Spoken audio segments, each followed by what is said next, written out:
Nah, upacara adat pernikahan daerah Minangkabau lanjutan 3. Tadi lanjutan 2 terlampau pendek, terpotong. Lanjutkan 3. Pemberian gelar.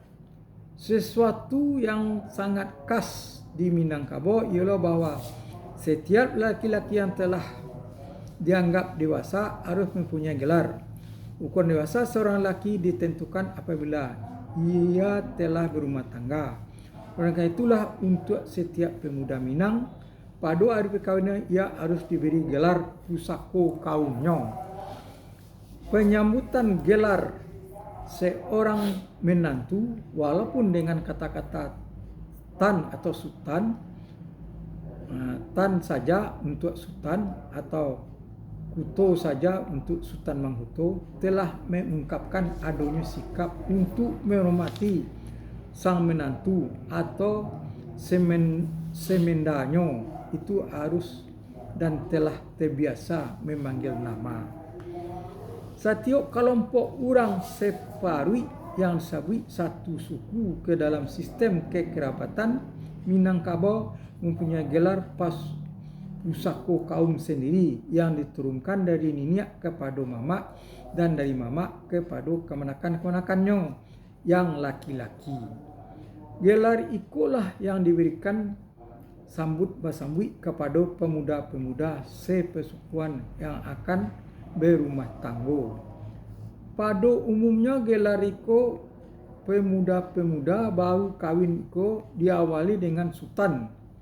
Ada ketentuan adat yang tersendiri dalam menempatkan orang semanda dengan menantu-menantunya dari suku lain.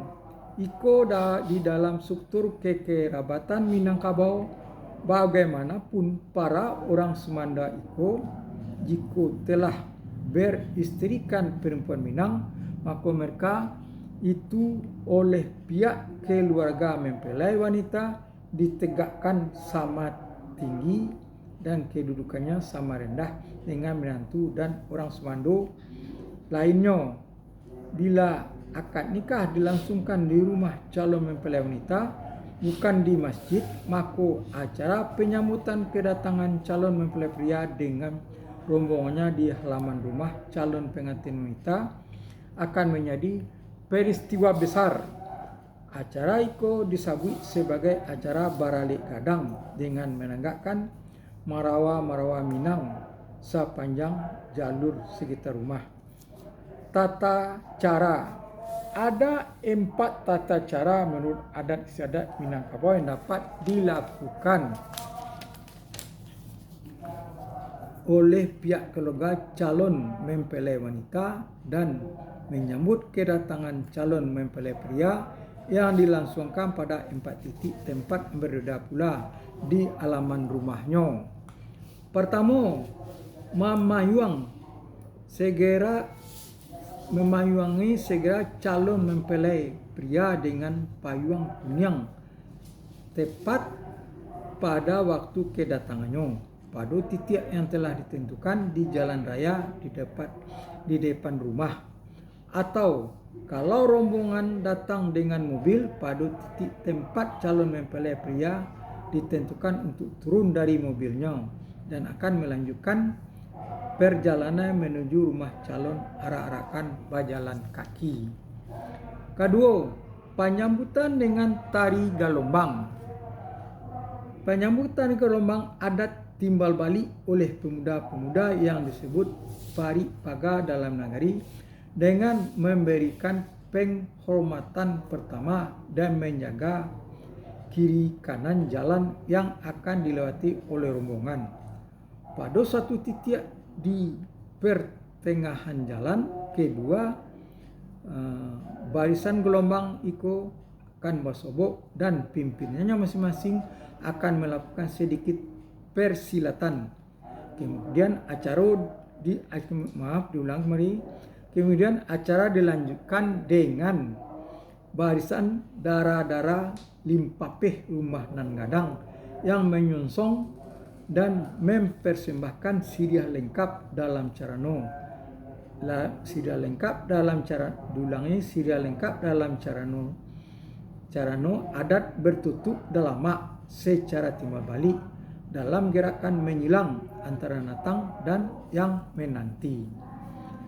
Ketiga, sambah menyambah antara juru bicara pihak tuan rumah dengan juru bicara rombongan calon mempelai pria yang datang dilangsungkan tepat di depan pintu gerbang sebelum masuk ke pekarang rumah calon mempelai wanita. Menurut adanya sambah menyambah di luar rumah itu diawali oleh juru bicara pihak calon pengantin wanita sebagai sapaan kehormatan atas datangnya tamu-tamu ke rumah mereka.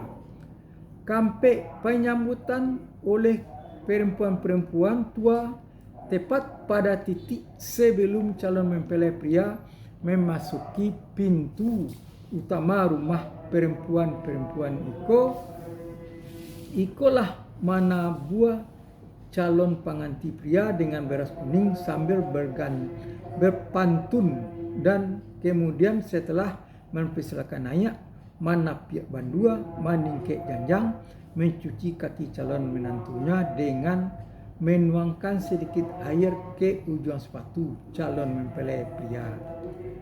Tata busana, dua orang yang jadi juru bicara untuk sambah menyambah boleh berpakaian yang sama dengan keluarga, yaitu pakai sarung dan berkemeja dilapisi jas di luarnya.